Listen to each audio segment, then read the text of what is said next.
Here we are with the Lavender Winds Kite Club, one of their members. About how long have you been doing this? Oh, I've enjoyed kites for most of my life, but I've really got into it maybe the last 8 years or so. Got into it as a hobby, and it's a hard obsession to get rid of. About how big is your organization here? Our particular club has got maybe 25 or 30 members. We're scattered across the world, but most of our activities are in the San Francisco Bay Area. We have monthly flies, and we like to attend kite festivals, put up a ground display, and fly some kites. And about how many festivals do you attend a year, approximately? Well, we go to maybe 4 a year, including this one.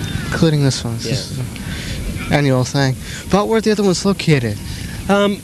We've been to kite festivals mostly in the San Francisco Bay Area. There's one in Berkeley, the Berkeley Kite Festival that they have every year at the end of July. That's a 2-day event.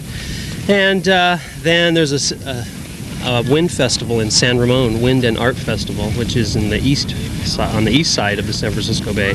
And we've attended that for the last few years. And then there's the Golden Gate Challenge, which is put on by the Northern California Kite Club. And they have a little stunt kite competition, and a lot of people like to get together there and put up single line kites. So that's good. That's good. So would you say what you're wearing is about standard kite festival gear? Well, you'll see all sorts of get-ups out here, from colored overalls and to beach pants and wild-colored shirts and crazy hats, and you see lots of people with the big, giant, tall hats. Those are kind of popular this year for kite festival wear.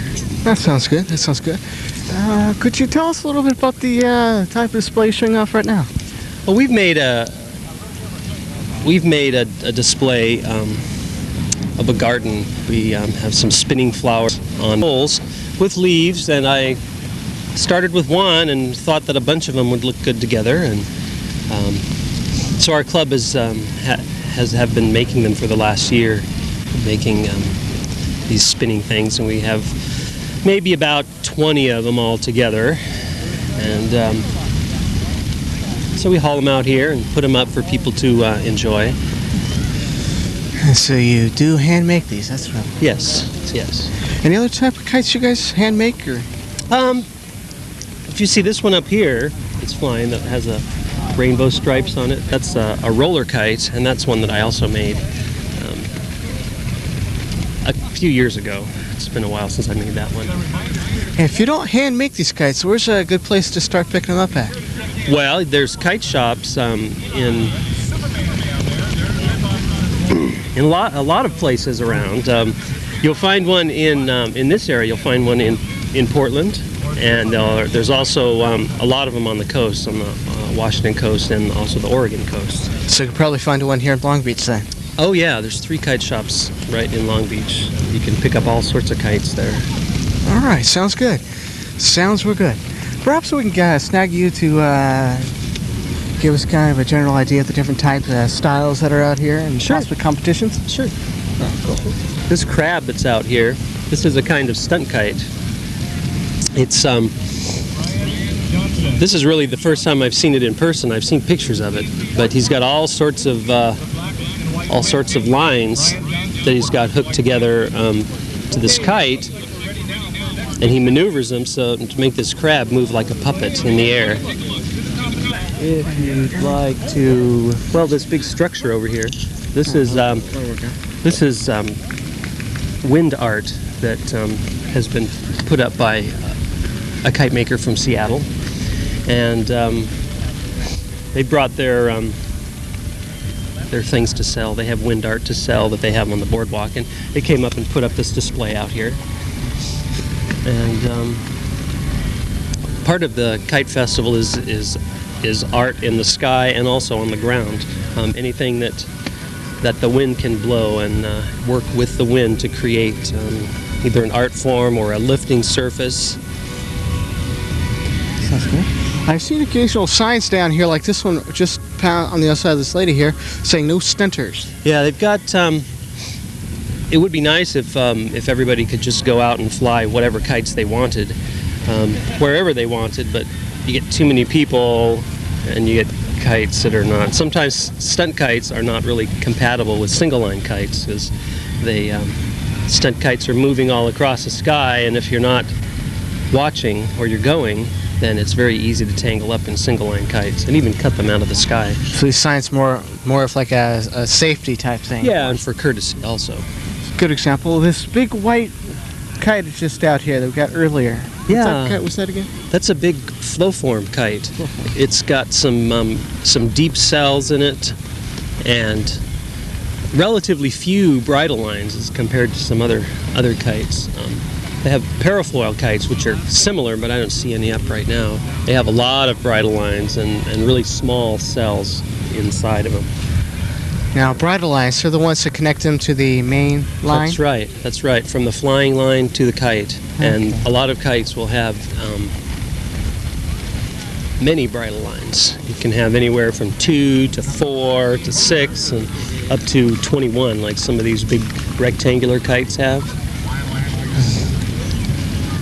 Rectangular kites are a Japanese type of a kite called an Edo kite, and it's characterized by lots of bridle lines and a rectangular shape. Now, what have you found when it comes to making kites and different aerial displays? What has been the best materials for you to use? Well, I enjoy using ripstop nylon. That's also used for sailboat sails.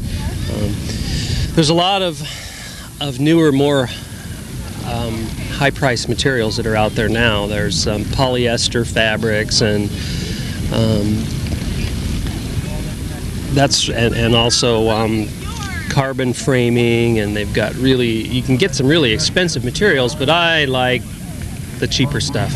I like lower price materials and picking up things on sale, and then I go from there and see what I can make with the kite rather than just starting out from a particular idea and then buying all the expensive items to go into it.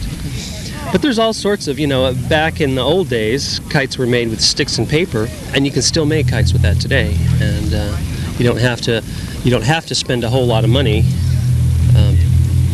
buying kites, but you can make a lot of really nice kites for a pretty low price. That sounds good. Is the sound system that we're hearing in the background, is that general with most kite festivals? Most of them will have a sound system, especially when they have competitions, because they need to. One of the competitions they have is a choreographed kite routine to music, and so they'll play the music over the PA system so the flyer and all the people can hear, and also the judges too. So that's good. I hear some of the sports can be rather very competition-wise, using different types of lines to snag other flyers. Yeah, there are some competitions where you actually try to cut down another kite, or at least make it hit the ground. That's it's kite flying that was fighter kites that were originated in China and India.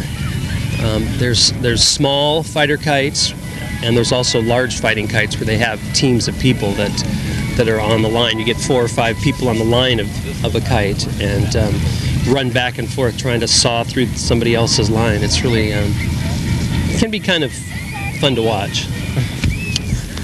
Absolutely, I'm sure it can be. Okay. That's it. He's running this one here? Yeah. Okay.